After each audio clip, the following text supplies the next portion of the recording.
Welcome back to another LinuxGameCast Weekly, the show that covers the latest Linux gaming news, reviews, how-tos, and most importantly, whatever the hell else we come up with. This week, Linux is getting another Wipeout clone, but this one actually has proper multiplayer support, and have you been longing for a 2.5D version of Rocket Cars? Well, you're getting one anyway. NVIDIA wants you to be inspired. You'll get that one later. And Santa Gabe has some new rules. Some of them are nice, but one of them's kind of naughty. Steam comes clean on their support. You know, the one they really want you to believe that it exists. And in their efforts to support the open source drivers, AMD kind of sort of leaked DRX Vega specs, and it doesn't look awful. Hello, beautiful people, and Vince Soon here at LGC Actual, switching the bits. You know, this nightmare fuel that we do every single week. Under the Linux, 100% penguin sauce, all the way around, just as kinky as it sounds. Joined by my co-host up north, Master Sfang. Check him out. I'm rubbing that penguin sauce all over my body. It's moisturizing. It's good for the skin. It's good for everything. Stop. And all the way from Portugal. That is one. Sounds delicious. Pedro Mateus. Rocking together with Shadow Realm Dynamic, and also hanging out in general disarray on our Patreon Discord, helping us form that last special bit known as Cocaine Voltron. Before we get started, we play this game because it's always fun to see what's been going on in each other's life organs during the week since we last reconvened. J-Baby, anything fun other than website stuff? Oh no! I mean, we talked about it during the live stream on Thursday. So I'm about tapped. I'm trying to organize people to go see Guardians of the Galaxy tomorrow. It is like fucking herding cats. My God. Dim sum. Yeah, over here, I had to wake up stupid early today to drop Nori off at the airport while she goes and checks the places what we might live in when we move. Mm-hmm. So yeah, she's got good taste, so I trust her. All right. It's all hot pink. It's great. We have a bit about that in the pre-super shows, and go check that out.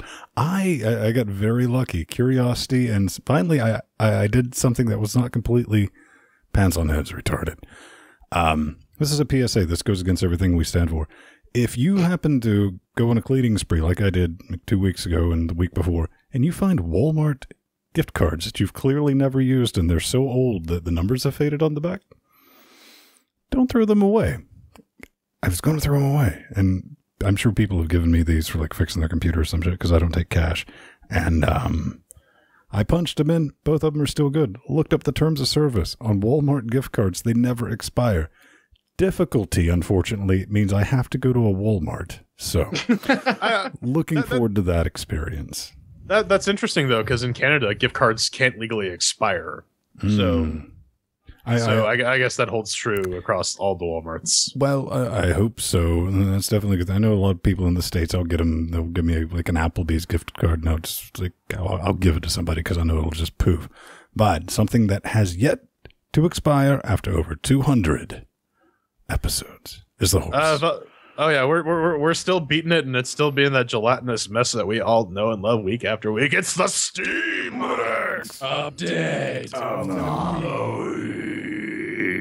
Yeah, so it turns out that Steam does have a support website that probably everyone tried to use once or twice, and after about a week or so, you forgot that you ever submitted that support request until you got an email from a bot. Well, John McCaskey from Valve made a little blog post saying, look, we know that we have a lot of room for improvement when it comes to the Steam support. It used to be that you needed to create a different account to use the Steam support website. But you don't need to do that anymore. You can use your regular Steam account, and in an effort to, as they say, provide more transparency when it comes to the support that Valve actually provides, and to maybe hopefully dispel the myth that they don't actually have a support team, they have released the Steam support stats page, which was what Ben was just showing you. And you can see there's a decreasing red lines. Those are the support requests waiting for response, and the blue line at the top are the total submitted requests. Now, you can see... What happened on February 7th, though? Because that's I have no idea. Did they just all fuck off for the day? I'm curious. So yeah, it started off pretty high there, and I'm guessing that was the point that they said, look, we're going to have to make this this page public, so sort all that shit out before we do. So now you see that little descending line at the start there, but if you scroll down, you can actually see a bit of a breakdown as to how those reports go. So we start with refund requests. Over the past 24 hours, 60,000 refund requests. That's... I did a little... I did some checking on Steam earlier, and there are a total of 13,800 and something games. So just under 14,000 games on total on Steam, and they generate more than 4 times that amount in refunds. That's a problem. Well, I mean, that's kind of what I was always shocked about. Is I'm glad they've updated the system, or at least said something. And again, I was just kind of shocked that Steam had a problem with gambling, because customer support through Steam has always been a gamble. Had to get that. But hey, at least they're doing something right. And yeah, I get it. The refund request volume's legit. Somebody, I'm surprised, didn't lose their job. Somebody at Valve's getting picked on like a motherfucker, because he's like, hey, let's do refunds. That's a great idea. It's like, who had that great idea again? But, Gaben's looking to kill somebody. No, I mean, the EU had that great idea. But yeah, there is definitely a problem with people just buying games, playing them for under 2 hours, and then refunding them, which would account for the drastic disproportion of refund requests and everything else. I just hope they're not padding the numbers, because it looks like they're actually doing a pretty good job, all things considered, with whatever size support team they have. And the turnaround times are pretty decent, usually under a day, aside from purchase and billing support. Though I know from experience working in finance, those things tend to take a while because you got to go through banks and stuff, and it's just a big old mess. But Steam has another thing that they pushed out this week. There's going to be some new gifting rules. Ho, ho, ho. That's right. So now you can do things like schedule gifts. So if you know someone has a birthday or a divorce or a bar mitzvah or whatever thing you give people gifts for, being a not shitty human, I don't understand this gift giving concept. Anyways, you can predetermine a point in time where they will receive the gift, and they'll get it. You can also there's also now if you decline someone's gift, it doesn't go back to the gifter's inventory. It just gets automatically refunded, which will basically remove a step out of it. I mean, I can understand, I'll give this to someone if no one else wants it, I'll activate it, but then you can kind of just buy the game. Now, the one bad thing that I see, and Ben, you bring up a point, I understand why they do it, but if there is a price difference between the country you are buying the gift from and the country you are giving the gift to, i.e. it is cheaper where you live and very expensive where your buddy lives, you can't gift it to them anymore because altruism is dead. Well, that's one of the things I wanted to pick your brain about. Do you think it works the other way, though? I mean, if it's really cheap where they're at and I buy it at a higher price, can I still gift it that way? Oh, hell no, man. Valve wants your money, and they'll figure out a way to nickel and dime you for all of it. I mean, at that point, they are making more money, so that might work. I don't know how exactly. They probably just region locked it so you can't exchange gifts when there's a significant difference region-wise when it comes to pricing. But yeah, Jordan already mentioned that you don't get the game back in your inventory if the person declines the gift, but you can't really buy games and just add them to your inventory anymore. No, that's definitely one of the downsides. Is something we like doing for the show. You'll see like a 4-pack or something like that, or during the summer event of sales. I'll spend 20 or 30, so we have a bunch of keys for giveaways and stuff like that. Nope, that's a thing of the past, Brad. You can't do that anymore, and it's again, I also see why they would do this, because there were a lot of games that were really cheap to buy during sales, so people would just get multiple copies and use those as currency for trades, and that's kind of something that Valve wants to put the kibosh on. Yeah, so, it's a secondary market. The entire notion of the secondary market is anathema to Valve's entire thing. They're doing everything they can to stop that, including the whole gambling nonsense. But shh. Okay, coming up next. Hey man, the Chet has left the Valves. Writer and VR ambassador confirms amicable split after 12 years. But why should I care? The Half-Life series, man, the Left 4 Brad series, the writer on it, and I think this is the last person involved with those games that kind of said, hey, Valve's kind of fun, but I want to go work for a company that makes games, and it looks like he kind of woke up. The only thing he was doing now was he was the front man for game developers targeting VR systems. It's like, oh, what do I do with VR? How do I integrate the Vive thing? And he was the one, getting in touch with developers and helping them and doing all of that. But even the VR frontman has now left Valve. This whole VR thing sure is taken off. Well, I mean, how hard is it to script the I don't get it. We have no idea where he's going either. He's kept that on the down low. I mean, the guy was any person who works for like a company for 12 years. At that point, I'd say you can fuck off whenever you want, right? More importantly, he's probably at a point where he feels like he can go out and fuck around because that long at Valve, he probably kind of has borderline fuck you money too. So exactly. So I mean, I don't think it's worth speculating because people leave jobs all the time, and especially if you're leaving after 12 years, it can't have been that bad if you were there for 12 years. But one thing that should have steam in a tiff is this next story from Forbes. Oh hey, I don't get any quotes of the day when I go to their site. Yay! This is the Windows 10s. You may have heard of it. There was a bit of a kerfuffle about it. This is the version of Windows that's shipping on the Surface that can only install things from the Windows Store, much like how Apple has the iPads and whatnot locked down. And the Surface looks like a fairly decent Ultrabook spec-wise. It's an i5, a Intel integrated processor, 4 gigs of RAM is kind of iffy these days. $1,000. Yeah, that's ThinkPad prices there, Brad. You gotta look at what's currently available on the market for that. But for $1,000, the specs are kind of modest. It's an i7, not an. Oh no, there is a version with the. There's an i7 variant, right? Yeah. Either way. The big hubbub is, oh no, you can't install friggin' games and Steam and whatnot. And here's the thing. This is in my opinion anyways, this is a product targeted for people who don't actually want a computer, because that's the vast majority of people. They don't want a computer. They want a Facebook, Instagram machine.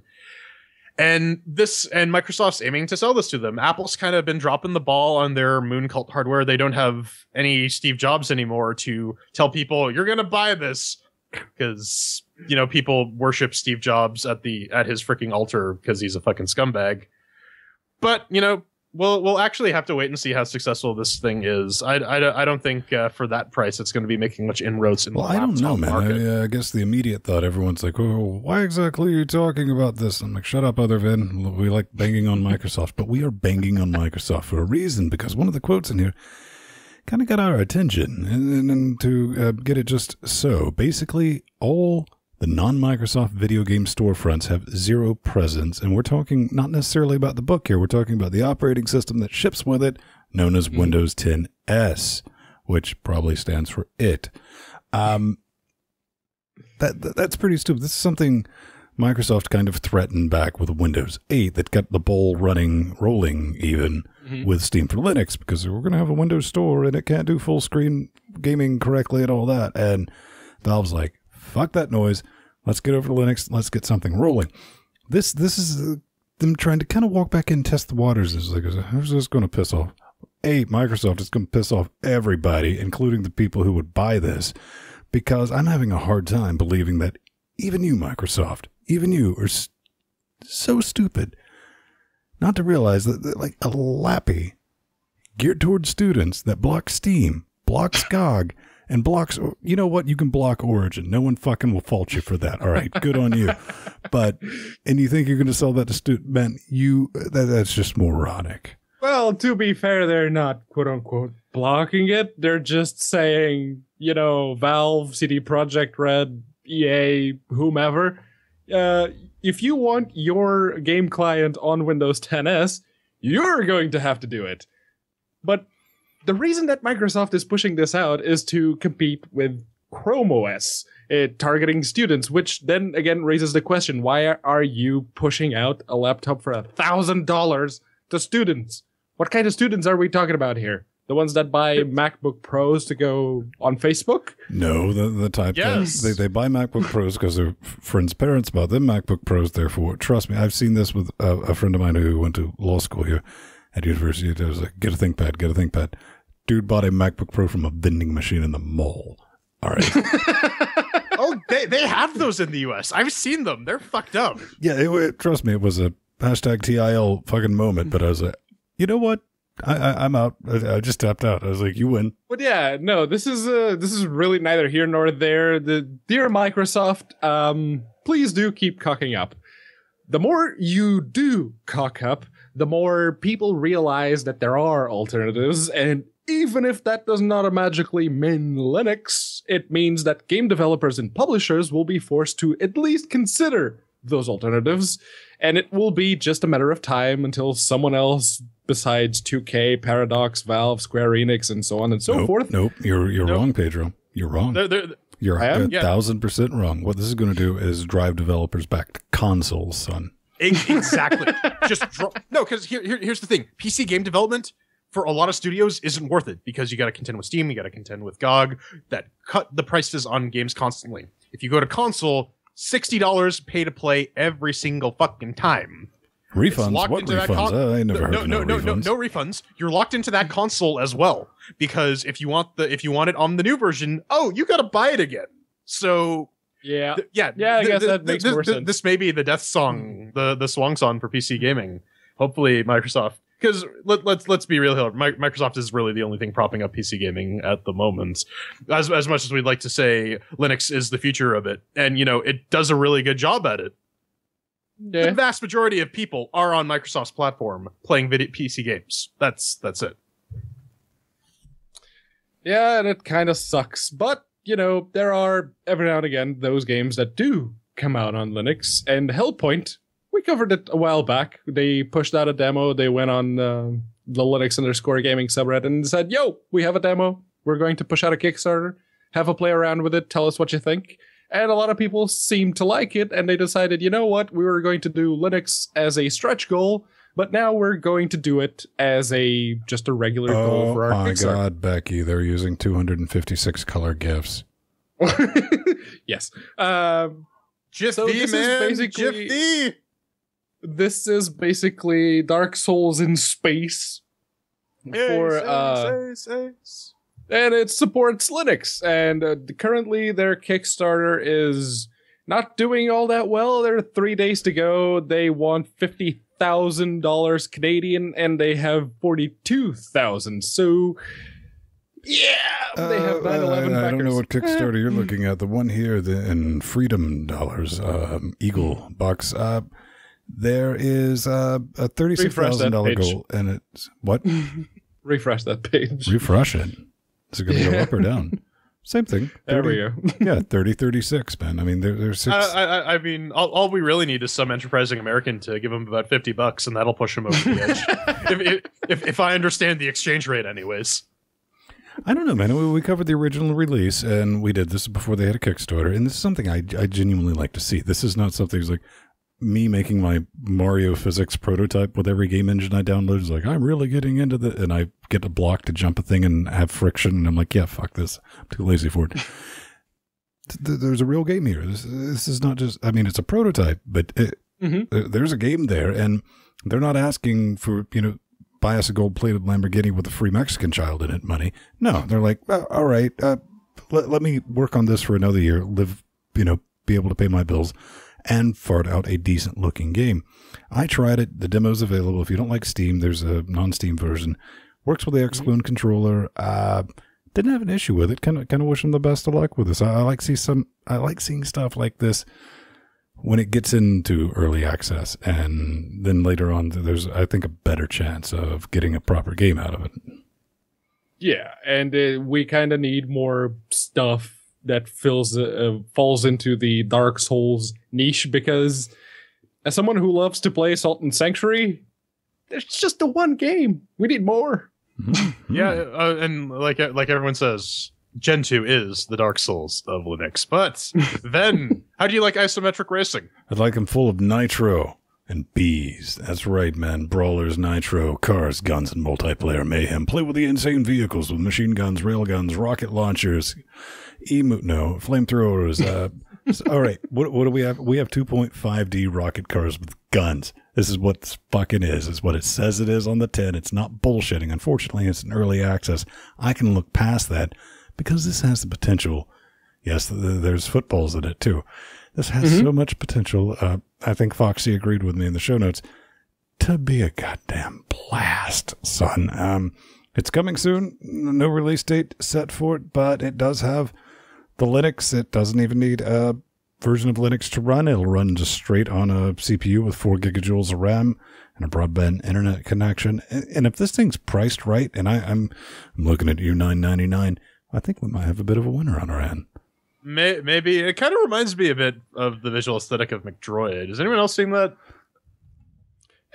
Sort of. The one thing I am seeing is the partial controller support that they say on the page there. Well, they are also saying cross-platform multiplayer, and also why race when you have guns? I'm gonna leave that one alone. Yeah. Let's guess we'll have to see when it does come out, but yeah, it's coming out in early access, so it's probably gonna be a while. First of May, apparently. It is what, May 6th now. So 7. well, we still gotta wait and see. But coming up next, AMD gets a little leaky, and NVIDIA asks if you can speak my language.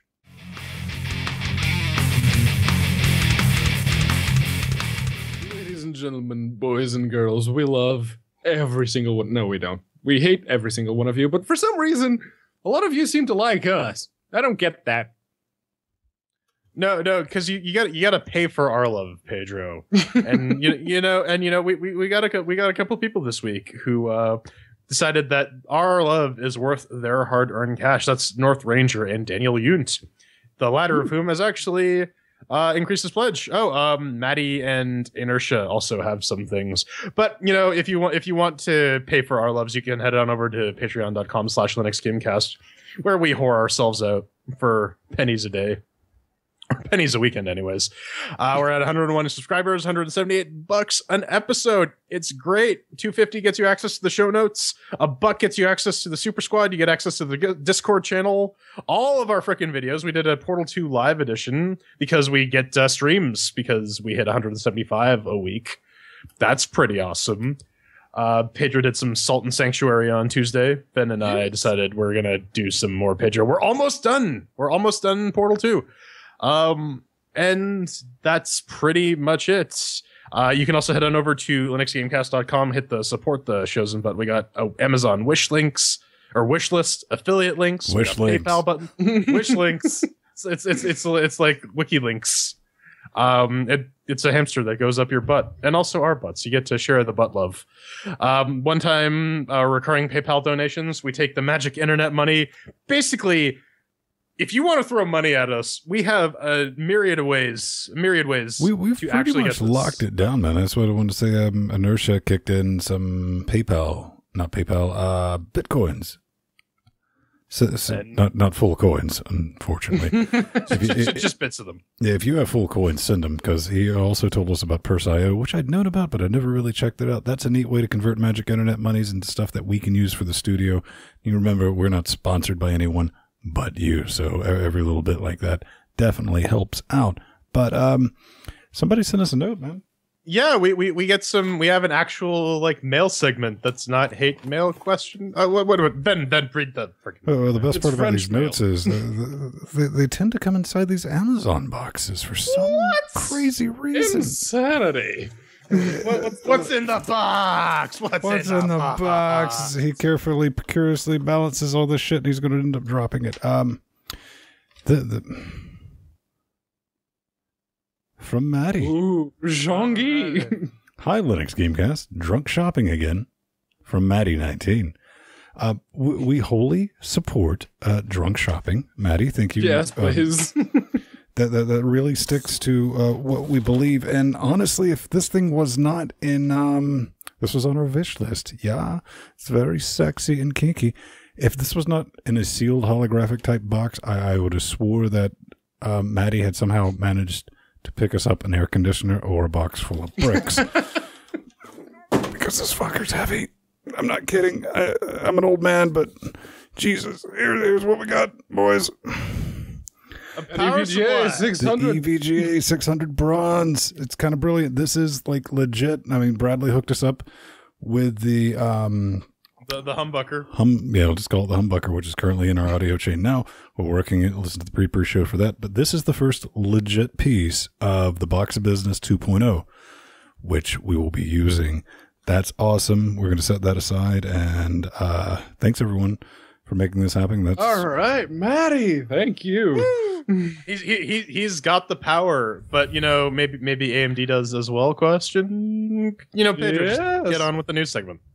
Yeah, let's start. We don't have drivers specifically, but AMD did introduce support for the upcoming RX Vega to the latest Linux kernel. And in doing so, they opened up the sauce, and fine folks on the internet were like, oh, wait, those are the specs of the RX Vega, something we didn't know about. And yeah, everyone jumped on it, and basically the guys at WCCF Tech made a comparison between the RX 480 and the RX Vega. So the Vega is also a 14 nanometer process. It's got 4 shader engines, 4096 stream processors. That's AMD's CUDA cores. It goes up to a full 12.5 teraflops with 25 teraflops on the floating point 16. And it's got 64 render output units, 256 texture mapping units, 8 hardware threads. The people can read the article if they want the full spec breakdown. Yeah, but here's the thing. Like, the big difference between this one and the RX 480, the RX 580, what have yous, it's the memory, because it's not using GDDR5 or GDDR5X like NVIDIA is. It's using HBM2, that's high bandwidth memory 2. 8 gigs on a 2048-bit memory bus. That's insane. So that's a lot of RAM. I mean, hardware-wise, that's a significant bump over the 580, which is, as we all know, identical to the 480, aside from a couple extra grounds. You can even flash the same firmware on it. But with RADV ramping up the way it is, with Ferrell settling on this is the Radeon driver or the Vulkan driver that we're going to support, Valve is also getting behind that as well, because I think people have learned their lesson to not trust AMD with drivers, and because the source is available, at the very least we can fix the problems. I'm thinking we can maybe get some NVIDIA performance parity under Linux by let's call it 2020-ish. I don't know, man. That's some crazy optimism. Maybe it's definitely be a thing. Every time a new architecture comes out or a new card from AMD, the first thing you hear from me is like, maybe this time, maybe this time, maybe this time they'll pull a summer and get their shit together. I've had my heart broken a lot. The hype around this card is quite a bit, and we'll see. We'll see. We already had a bit of a performance leak earlier that it wasn't performing exactly on par with the 1080. It was more on par with the 1070 in Windows, which means that on Linux, you're probably lucky if you can get somewhere in between the 1060 and the 1070. So, but Pedro, you don't understand. It's a card for 4K, not 1080p, because there's a huge difference. Yeah. Throw in the shade. All right. So yeah, NVIDIA is throwing some shade at our way. This is a paper published from graphics.cs.cmu.edu. Links to all this stuff is in our show notes. In essence, the boiled down version of it is the current way that people write shaders is in a very monolithic manner, which kind of goes against how most programming practices tend to be, with modularization being key and code reuse. So using this shader language called Spire, which can output to SPIR-V or GLSL if you want the OpenGL or the Vulkans, you can use it to create something called shader components, which are contained shader units that can be used to build larger shaders, thus in a way that maintains efficiency while still allowing for some code modularization. So NVIDIA wants people to use this because it makes writing stuff for Vulkan and OpenGL a lot easier. Everyone's really getting behind the Vulkans because, it supports everything. Mm-hmm. But yeah, the whole modularization thing is good because when you're writing shaders normally, it just becomes this gigantic mess. You got to make shaders for every little itty bitty thing. If you can make little chunks and tie them together, it's good stuff. So you can check out the paper. There's also some code examples on how to integrate Spire into your game engine. There's a GitHub link to the Spire language itself. And that's about it. Thoughts, gentlemen? Well, ultimately, at the end of the day, is this going to be the Lacquerty hairdo, sparkly cowboy boots? Is everything great from now on? I mean, what does this really do? It solves all problems ever and will bring your dog back to life. Seems legit. Maybe we can use it in the next FFNA port. Oh, yes. Our sexy friend, Flippity Jibabo, making us all question our heterosexuality, if we have it, has released a new version of FNA. This is 17.05. The big things here, glibc-OS gets an update. It's no longer based on Ubuntu 12.04. It's based off of CentOS 7. And as such, you get a glibc bump from 2.15 to 2.17. The other big thing, not so much related to the Linuxes, but still somewhat applicable. He's using MinGW, which is kind of dirty sounding for a compiler, but it's a Windows cross compiler for Linux and just a general Windows compiler on the Windows. So you can actually pump out 64-bit versions of your FNA games for Windows. And in addition, you don't actually need a Windows box anymore to produce the Windows binary, which is really nice if you want to do all that development on the Linuxes. It's a cool tool. I'm glad that people are using it. Pedro, do you think he's actually getting it under 3 seconds for a port now? I don't know if he's gotten under 3 seconds, but he's gotten under a minute. He said that one game a couple of months back that he just dropped the files in, started it up, was like, oh, look, it's working. Cool. So, yeah, I mean, it's always great to see Flibbit still cracking at FNA, and he did throw a little bit of a backhand to Apple. And he said, if you're a Mac user wondering where your upgrades are, well, much like Apple themselves, I don't have anything for you today. I, for one, welcome our glibc-OS overlord. Okay, it's that time to not mumble, but humble over this very positive thing. This is the humble, we've run out of ideas for bundles, so we're just going to grab Steam's aggregate score names bundle. Pedro, that was 2 years ago, man. Come on. No, they had the overwhelmingly positive bundle a while back, and they figured, you know what, if we're going to do the overwhelmingly positive 2, we don't have enough games. So they decided to lower their entry bar, and now it's a very positive bundle. And you get 4 Linux, they bleed pixels, which does work. I've had a chance to play it. It does work on the Linux. Hacknet, if you're into that kind of game. And at the $10 level, you get Steven's Sausage Roll and Curious Expedition. I'd say if you don't already have Steven's Sausage Roll and you like puzzle games, yeah, get this one. Oh yeah, 100%. You just need to. It's normally $30. Buy it for $10. Experience the mindfuck of how Stephen Lavelle is a legitimately evil person. This is coming from us. Yes, God. I mean that's high praise, I guess, depending on how you take it. Steven Sausage Roll, just pick it up for $10. It's the perfect game. Anytime that you feel clever, and I'm not talking about the times that you feel clever and you accidentally stab yourself in the eye with a Cheeto. No, not that type of clever. I'm talking like top of the world, folks. Play that game for 5 minutes. And you're like, yeah, all right, fuck this, because then you'll go on YouTube and you're like, how do I? What? That's even possible. He was the one who called us the Witches 3 of Linux Game. He called the 3 of it literally witches is how he referred to us. Okay, from the humbles to the grumbles. Oh, yes. There's some grumbling going on from this Kama Sutra or Game Sutra article. Kama Sutra article is the other podcast. You got to check out the pre-show for that. So this is they're part of their deep dive series where they interview game developers. And they interviewed Deep Dive about switching from a custom engine to Unreal Engine 4. They went on and described that the reason they did that was maintaining modern features in an engine is a pain in the ass. It requires you to spend a lot of time. In addition, when new platforms come out, you basically have to retool your entire engine to support them. And that is time spent. That's time that could be otherwise spent on making your game better and actually making the game. So they decided they're going to move to Unreal Engine 4. And there were some issues for the most part. There was a couple of glitches. Yeah, PhysX, which is the Unreal Engine 4 physics engine, doesn't really cut it for racing simulations. Foxy got a little mad at me because I mentioned they rolled their own physics for the Unreal Engine game because they actually used Bullet for the original, for their custom engine.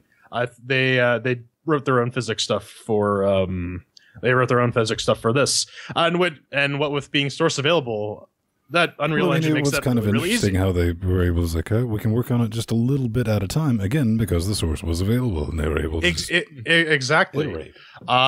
So these guys produce like a racing simulation game, I think for like dirt bikes or vehicles. I'm not 100% sure. But it's an interesting article nonetheless. They actually say that for the most part, integrating their other stuff with UE4 was pretty easy. It provides a lot of high quality features like real-time inspection of game contents. That they had a tool called Beholder that they were using internally, but UE4 provides some equivalent functionality. So all in all, this is sounding like using UE4 for your games is pretty damn good. Just got to work on that Linux stability. They say that the gameplay logic, which was one of the bits, which is important when you're dealing with a racing game, and these are the guys behind MotoGP, so they kind of know what they're talking about. Gameplay logic, they didn't tie the logic to the frame rate like some developers do, and the way Bethesda. yeah, and the way that the Unreal Engine 4 handles gameplay logic was very similar to... Right, no, I'm just a little bit disappointed. I thought all these motorcycles were just placeholder art for wieners. And the way that Unreal Engine handles gameplay logic was very similar to what they already had with their own engine. And so porting that stuff over to Unreal Engine was much straightforward, or... much straightforward, very cool, much wow. Yes, much English, such good, very nice. Way too late for me. In any case, this is good. The Unreal Engine 4 kind of needs a hell of a lot more games when it comes to Linux, at least, and a native editor that's actually supported. That'd be good. Well, here's the biggest issue. I mean, we have way too many racing games on Linux, and we're going to be hopefully welcoming a lot more games because, Unreal 4, you're going to be able to export a Linux version. You're going to have to work on it. It's not going to be perfect out of the box. But can you think of a genre, J-Baby, that Linux is in desperate need of? Listen, we don't have enough first-person shooters that are free and open source. We need more than... Tell me about this. That's what I've been saying, man. It's like the Flying Spaghetti Monster has answered your prayer organ by bringing us Q2, a free standalone first-person shooter game based on ID Tech 2. That's right, Quake 2 engine. You don't see a lot of these floating around. That's what got my attention because, lo and behold, you can build it from source. There's actually an installer for this. I suggest taking that route. We have Deathmatch, Capture, Instagib, Duel, Rocket Arena, Team Play, Match Mode, everything 100% free to download, original sounds, game music, everything, all the assets. It's complete legit. Uses SDL2. That's great. Your controls are going to work. Pretty easy to install. You don't really need too much. Well, yeah, curl and you basically have everything. You might not have SDL2 mixer dev files installed. Again, gave it a download, ran the installer, looked at it. I was like, this is kind of because we spent an inordinate amount of time in university playing that, that was the first level I looked up, and when I got the game up and running on Quake 2, that level that had the pond outside with the stairs. It was like the third level or fourth level. One of those. Hundreds of hours just on that stupid fucking level. I was looking forward. I was hoping it was going to be up in enough of a state so we could play it like maybe in the aftershow. Wouldn't wish this on my worst enemies, what I'm getting at. It's more of a framework for a game at this point. Not knocking the work. It needs a lot more love. because you got to start it up. Sometimes it'll load a map, sometimes it'll just nope to the desktop. When you do manage to connect to one of the multiple servers that I strangely found, the fob is all jacked up and you can't really control a whole lot of anything. Yeah, I mean, going back to the whole Quake 2 thing, I think Warsaw is the only one that comes to mind that I can think of. And that's dead. That too is now dead. That's true. They tried to put that on Steam, and that worked out super well for them. But yeah, no, we need so many more FPSs on Linux, man. It's just not enough. Not enough at all. Maybe some emulation software might alleviate those woes. Well, if you are looking into emulation software, the fine folks at RPCS3 have made some progress, especially Linux-related progress. You can see the chart there. They're 7.18% are playable, almost 25% get in game. What are we talking about, Pedro? What is playable? This PS3 games. This is RPCS3 after all. And some specific examples of PS3 games are Persona 5. Yes, there is a PS3 version of that game. The textures. Oh my god, the textures. Yeah, the textures are a bit funky, and the performance, it's not ideal. In Persona 5, the performance is actually pretty bad. And regardless of whatever CPU you have, even if you have one of those stupidly expensive Xeons or the double Xeons, you still can't really play the games properly because the emulator, they have to optimize it for each individual game. That's kind of one of the downsides. Thank you. English, hard. It's kind of one of the downsides of having to basically reverse engineer. Pedro, I hate to stop you. Where are you moving again? The UK. I know. I know, okay? I know. But, no. yeah. On a brighter note, Demon's Souls actually runs, and it has a reasonably playable frame rate. Although that game was always, not running ideally even on the PS3. So if you have a powerful enough CPU, you can almost play Demon's Souls. Although Dark Souls, the first one, which was also on the PS3, it starts, but it's not playable. It's really bad. One thing I did notice when I gave this a spin the last time we covered it was it requires the Vulkan libraries to compile, but it doesn't seem to have a Vulkan renderer support. Has that been addressed? Not yet. Maybe that will help ease the CPU load because they have to do a lot of emulation at the OpenGL layer. But speaking of games I have no interest in or have ever played before, Fade to Black, which was a sequel to the game Flashback, which I also never played, has an open source engine re-implementation. There's a GitHub available. It's called F2BGL. Man, they have enabled the hell out of gun auto reload. Oh, absolutely. I mean, you can build it. You need the original game files to run it. I never played this. Did either of you? Let's see. Fade to Black. The name sounds familiar. Or Flashback, for that matter. Let's see. Fade to Black. Welcome back to Wikipedia Gamecast Weekly. I played Flashback. That was Delphin Software. Yeah, I played Flashback a long time ago. Yeah. But I never really played Fade to Black, so I don't know. Well, you can play it on the Linux now if you care to. Thoughts? No, move on. Next story. It's a thing, man. I always love, even if it was a learning project or a passion project, when people go back and implement these. Because more importantly, it keeps these games alive, So we have it out there, and the assets will always be floating around the intertubes. Good on you. Good on you, sir. All right. Before we get out of here, at the last possible hot second, Foxy screeched in because he has access to our show notes where you can suggest everything and leave comments. He's like, yo, Antigraviator. It's a thing. Put it in your face. I was like, I don't know, man. Then I checked out the trailers, what we're looking at, and I was like, lo and behold. Ooh, it looks nice. It's pretty good looking. Yes. Yeah, it looks a bit of all right. That's a bit of their Kickstarter teaser, but there is a demo that you can download. And what are we talking about for the audio listeners? Well, it's another Wipeout clone. Wipeout clones have been a thing on Linux as long as first-person shooters have. Oh, snap. I'm just serious, Ben. They've been around since like the happypenguin.org days. But this is going to be coming to Steam April from 27th to April 30th. They're running Kickstarter. How about everyone hop out there and make them fix... Oh, there's the close button, cleverly hidden up there. Go check it out. 457 megabytes. It's got multiplayer that works, apparently. And yeah, I say good on them. I'd like to see any more racing games, Pedro. I think we can just nod our heads and go, yes. Yeah, definitely. Now, I did give this demo a download, and I played around with it for a little bit, and it looks very pretty. The performance is also very much acceptable. According to glibc-OS, I was getting between 80 and 90 FERPs, so that's good.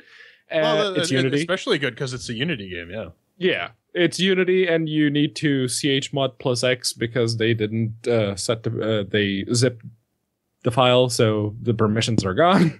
Now, it plays very much like Wipeout would if the ships had absolutely no weight to them.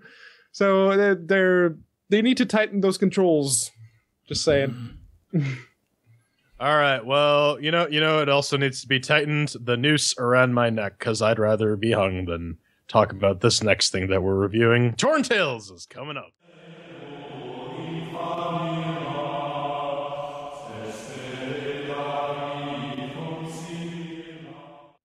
Autistic cats aside, we normally do a game review at about this time. So let's kick this off. We're throwing chairs at Torn Tales, developed by Twist Play. It's developed on the Unity engine. You can pick it up for around 13 of your local currencies. What is it? Lead your party of 3 heroes on a quest to repair the torn pages of folklore. Evil has destroyed the tales that you love. Hack monsters and slash enemies throughout the Torn Tales in this real-time squad-based RPG. These guys did send us some keys, so we're going to take a look at it. So let's kick off the chairquisition. 1 chair means meow. 2 chairs means... I can't think of a good cat autism joke for 2 chairs. 3 chairs means that it's pretty good. 4 chairs means that it's amazing. We also got our categories of Doom, makes with the working, shiny sounds, controls, and fun. So let's kick this off. Ben, did Torn Tales make with the working? Yes, ma'am, it did. Over here on the Ubuntu 1604 LTS, powered by an 8150, displayed by 980 at UHD. However, I played this one at 1080p just to be on the safe side. Nothing to complain about. Performance was fine at 1080p.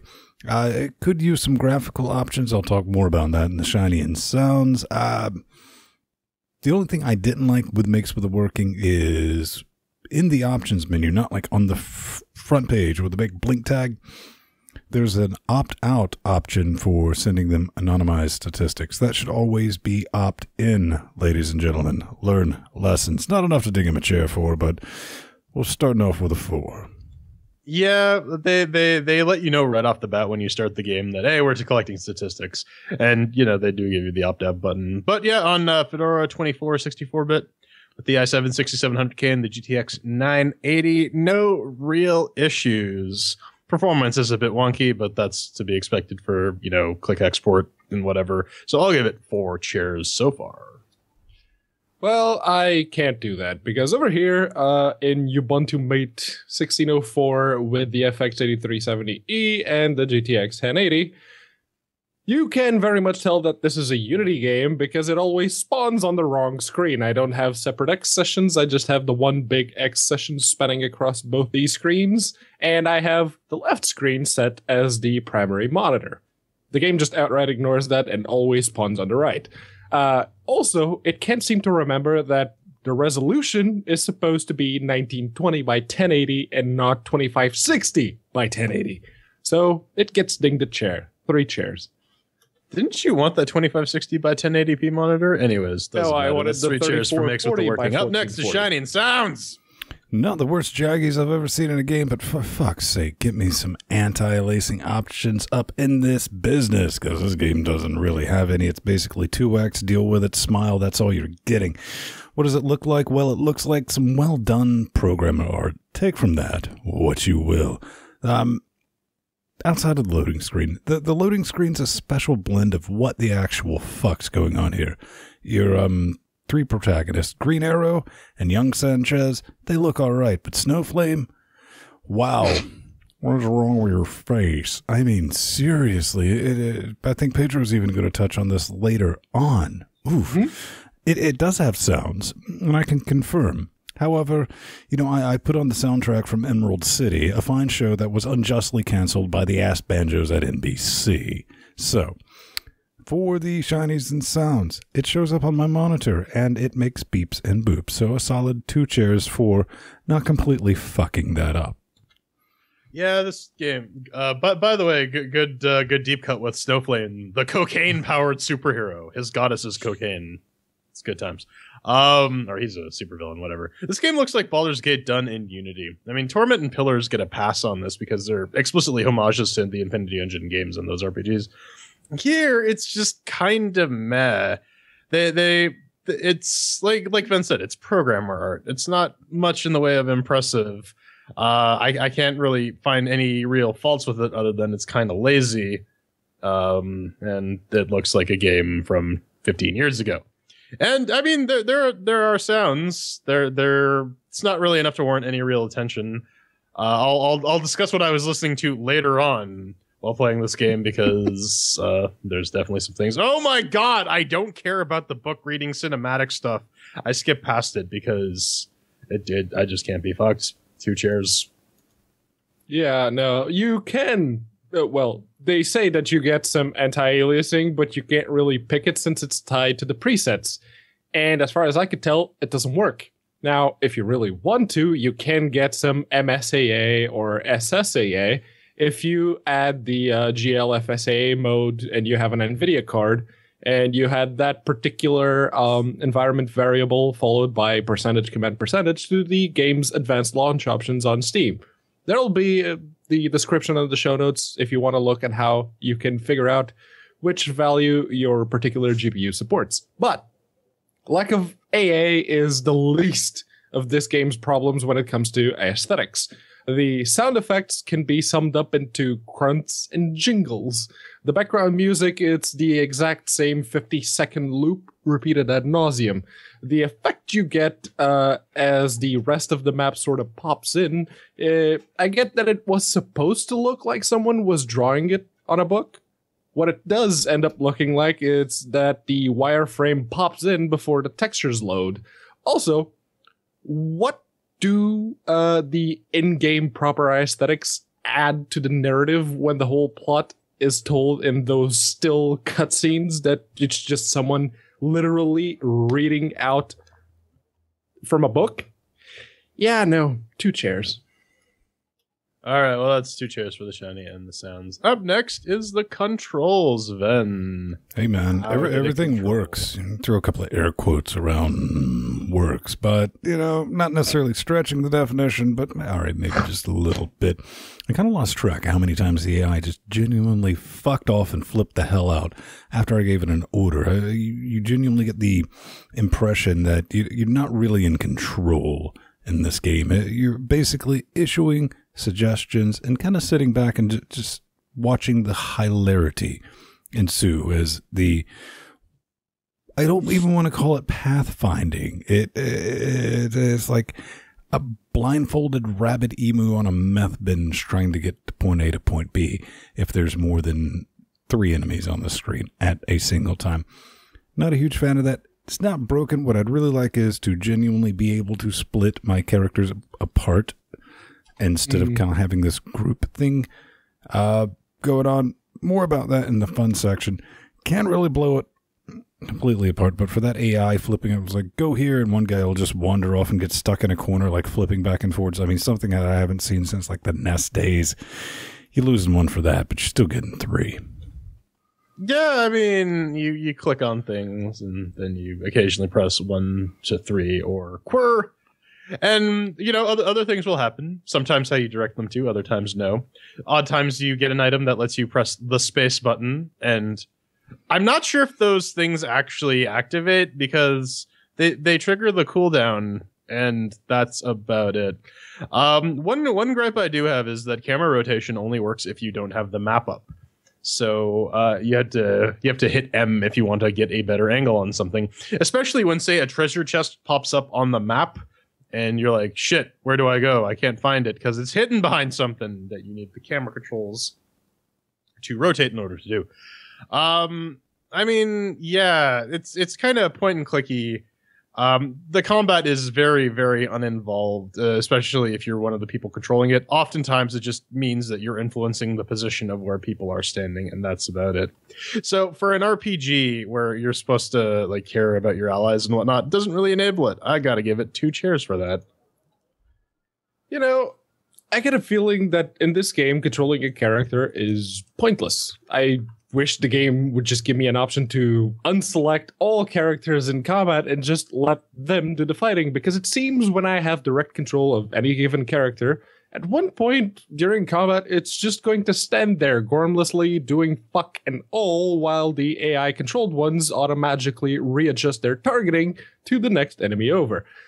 I don't feel like I'm in control of that character. I feel like I'm actively cockblocking it. That may also be because the combat has absolutely no impact to it. Dr. Jekyll so far has only transformed into Mr. Hyde right at the end of combat. So for me, has been fucking pointless.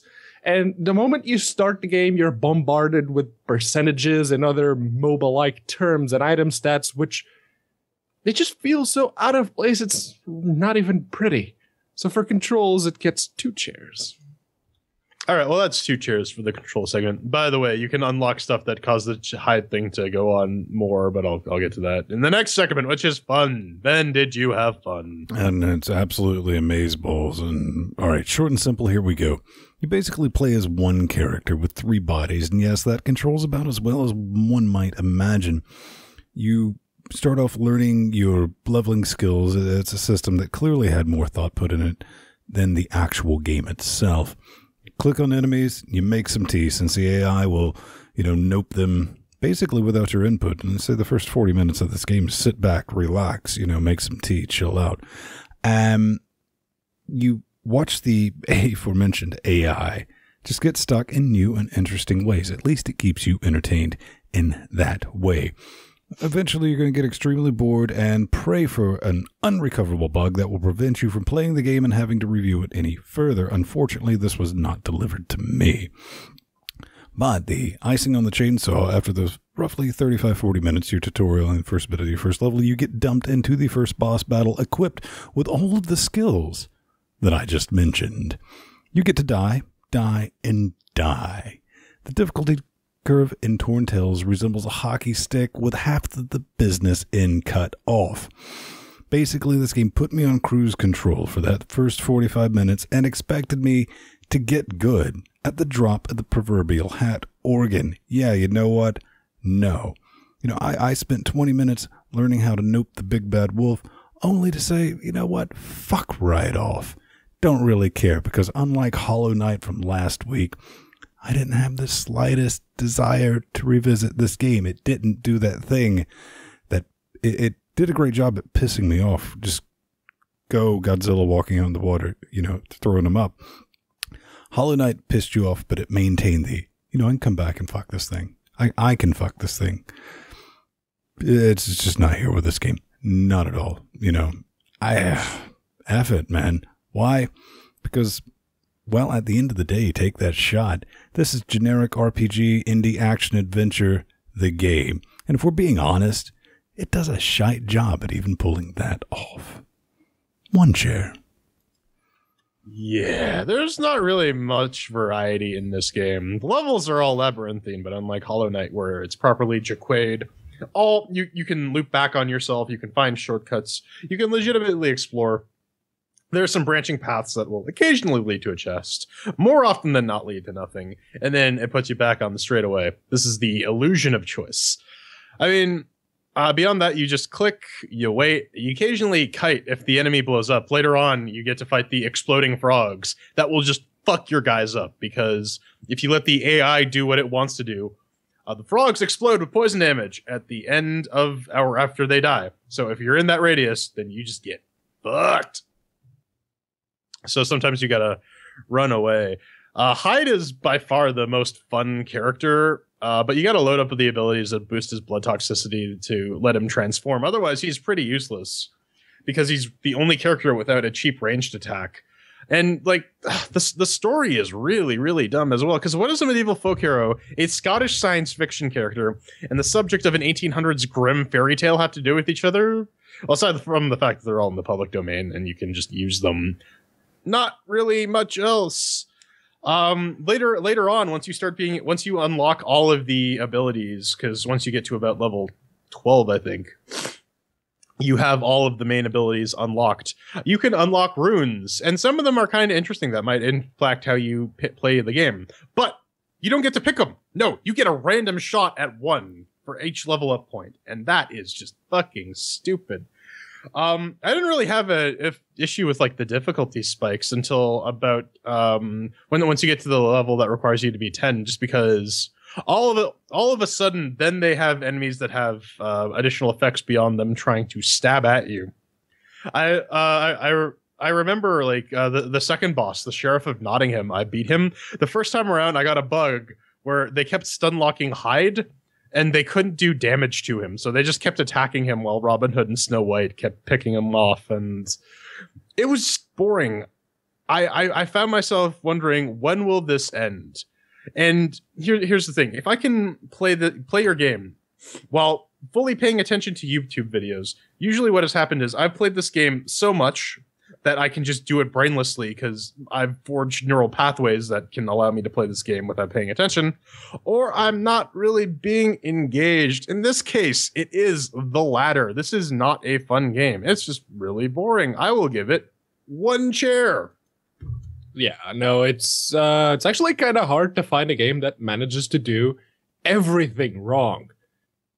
On a technical level, it always starts on the wrong monitor. The in-game anti-aliasing doesn't work. The in-game visuals look horrible. The sound is annoying and repetitive. The story is told completely separate from gameplay in non-interactive cutscenes, which I don't think I need to remind everyone how bad that is when we're talking about an interactive medium. The character art for Dr. Jekyll and Robin Hood, they look alright. Snow White and Mr. Hyde, on the other hand, look like they were beaten with several different iterations of the ugly stick. The combat, the only thing that you do in this game is either piss easy or fuck you, because fuck you hard and has absolutely no meat to it. Even though the levels seem to have forks on the road, they are just the laziest possible way to have branching paths in level design. Now, last week, with Hollow Knight, I mentioned negative space. In level design. In broad strokes, that is the, say you're trying to traverse a labyrinth, the negative space are the dead ends. But in video games, that can also be applied to entire areas which, while not exactly dead ends, serve no mechanical purpose at that point or ever. In this case, there's ever. In Torn Tales, there are only ever 2 options in those branches. You either find a dead end, which may or may not have a chest, or you find a way to progress, the way forward. That is elementary school grade level design. It's really hard to get any and everything that could save your video game wrong, and yet here we are. It's not fun, it looks like ass, doesn't really feel like you're in control of it, and it's just, the story is not interesting at all. It's really bad fan fiction. 1 chair. Yeah, that's 1 chair for the fun segment, and we tally that all up. It squeaks by with 2 chairs. So, gentlemen, final thoughts. I was kind of reading through the discussion forums, and someone brought up, hey, wouldn't this be better with multiplayer? Yeah, it fucking would. It absolutely would. It would be better if 3 people, even if it was just local multiplayer, at least you would have some sense of control of the character, and you might find a character in the game, one of the 3, to identify with and actually want to build that character instead of micromanaging all 3. No one's going to play this fucking thing that long. You have 12 reviews on your page. Come on. Let's be real about this. And they said, well, maybe if this one sells good enough, maybe our next game will have multiplayer. It's like, you're not going to get there with this one. Yeah, no, it's even with multiplayer, sure, let each different player control each different character, trying style, but it's not, I don't think it would be a redeeming feature, even if you're just talking shit about the specific game with your friends while you're playing it. In Torn Tales, it just wouldn't save it. It's not fun. It's not engaging. It's not captivating. It's just bad. Yeah, this game's fucking boring as shit, man. Like the whole inventory system is really, really dumb. You keep getting the same items over and over and over again. And there's just a lot of things I can just nitpick about this game, and it's not really enjoyable. I would not recommend picking it up. So, coming up next, we talk about stuff that we've already heard about and what to do when you want to ditch Windows.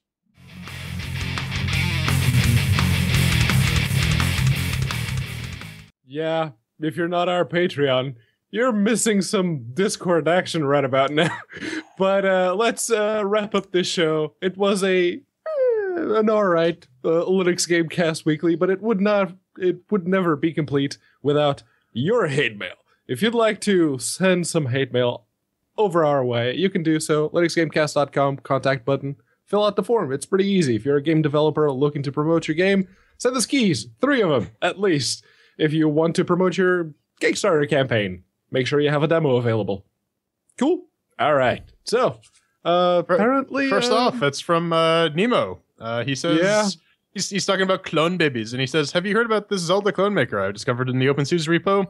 And it's a game engine for making Zelda clones of the SNES variety. Yes, we are aware of Solarus, which is the engine that he's talking about. I believe we covered it many, many, many, many moons ago. But basically, you use it to create your own Link to the Past levels that you can share. It's GPL. It's written in C++. Uses Qt. It's all good stuff. You can make your own tiles. You can import tiles. They sell it. They say on the screen here, don't use Legend of Zelda assets because they're owned by Nintendo. You can use them. I say you can, and I'm the authoritative legal source on all things. Man, are you kidding me? I mean, just by showing those screenshots, and I'm just going to try to monetize this video and. Yeah, no, seriously, don't use anything Nintendo unless you are actively looking for a takedown. I remember it, but I think I remember the game. I think this has matured a lot since we originally covered it billions of years ago in the future's past. Now it's definitely a thing, which is always extremely dicey, and you know it's all right. It's not really a thing because the second it becomes like a proto thing, Nintendo will DMCA your ass and a CDC your ass either. That's how you know you've made it in the world of Nintendo fandom, that you love a game so much, and if it gets popular to a point, they'll tell you to go eat a gelatinous bag of dicks. So, up next, /donation. /donation. Okay, Kiss Butt section, love the show. Ouch. It took me far too long to finally debug /f disk and format Windows out of my life, and have been, albeit taste testing different flavors and distros of Linux over the last year. Problem is, unlike the one-size-fits-all of MSOS and macOS, the Linux realm seems more like anarchy or Wild West, with groups here and there fanboying /girling over their preferred distros, looking for solid gaming that I don't have to go back to grad school to install. Hi, Arch users! Thanks in advance. Okay, /ion, if that is your real name. Ubuntu mate. He's totally not being paid to promote that either.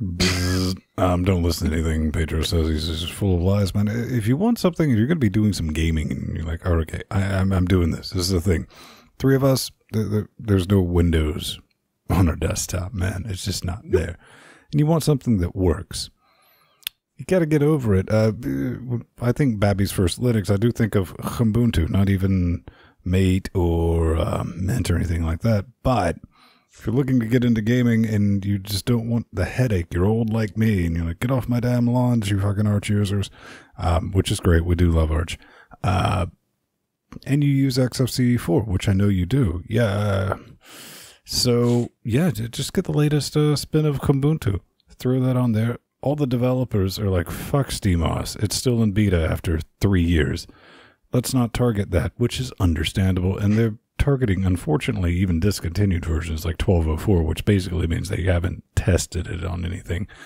But more recent, up-to-date versions, I would say second, if you're really getting into Linux and you want something that basically works out of the box, but you can still fuck around with it and it won't fight you back. How about some Fedora, baby? Yeah, so here's the deal. Fundamentally, all Linux distributions are the same. They all use the same GNU utils, albeit different versions, maybe some patch sets. They're all using the Linux kernel. They're all using more or less the same libraries. So what you gotta do is just pick a distro and stick with it. Learn how to use it, learn its ins and outs, and this will be an organic process. This will happen over the course of years. This will not be an overnight process. But find something that you like. Find a package manager that you can tolerate. Find a desktop environment that fits your needs, and stick with it. Distro hopping is the single most pointless exercise you can do in the entire Linux space. Well, you know what we call distro hoppers, right? Dual booters. Windows users, yeah. Arch users. No, well, if you want to do a little bit of homework and don't really care for the whole Ubuntu thing, Solus is actually a pretty good out-of-the-box experience, I found. And you're not just saying that because Ike will punch you if you don't. No, I am saying that because I've been using Solus for about 4 months on my cheapo laptop now, and yes, some stuff is not available in the repos, means you will have to compile it yourself, build it and install it, so on and so forth. But yeah, which basically means it's a horrible thing for anyone getting into Linux or trying to pick it up. I mean, second is like, oh, go clone the Git. You've already lost. You've just lost, man. That's why I said a little bit of homework. A little bit. Yeah, honestly, it's all Linux. It's all good. You just need to pick something and get used to it. That is the moral of the story here. Yeah, each of their own different strokes for different folks. It doesn't matter. There's no wrong answer or solution as long as it's Linux. Unless it's a Microsoft Linux distribution, then you're just a special type of fucked up. It's called Sonic. Just stay away from it. You're beyond. And on that Sonic bombshell, let's cue the music. You can always find us around 9:30 Eastern Time. If you're wondering when that is, head over, click our schedule button. It might give you some clues. If you want to scream at me, I'm at Vinstone on the Twitter nets, plus Vinstone on the G pluses. I will do my best to get back to you, unless, it's something like hi, and I might give you a heart thing or whatever the hell that is. Morty, I'm Jordan Svung. You can find me vaccinating all the cats at the Burning Pool on Twitter, or plus Jordan Svung on the Google Plus. And you can find me stroking my luxurious locks of hair, who apparently get all the fangirls' petties in a twist, or so I heard last week on Twitter, at Unaccounted For on Twitter, or plus Pedro Mateos on Google Plus. Okay, so can we get Pedro to come in next week with pigtails? Yes, and yes. Yes, and I was thinking underwear and some duct tape and a little bit of creativity might help us out. Hey, thanks everyone for keeping us loud, live, independent, and all that business. We will see you next week. North Ranger, you, Daniel, you, Inertia, thanks for the bitcoins. Maddie, you're awesome. You, mad high power supply is what I'm going to call it. You can rename it later. It's kind of been brilliant. I, for one, am very excited about the autistic cat skunk thing, though. It gets me excited in a very special way. That one time that a bot managed to break LinuxGameCast Weekly. I don't know. I gotta say the thing with the Krampus was also pretty good. No, that systematically just wrecked you, son. That just noped you from screen, literally. That was I mean, that is hypnobusy level shit, man. I cut to your scene. No, Jordan. Jordan's not there. I was unprepared for the Krampusy. No, but seriously, just don't fuck with our Discord. Don't fuck with our Discord bot, man. It will occasionally fuck you back. End of story. 5 dudes.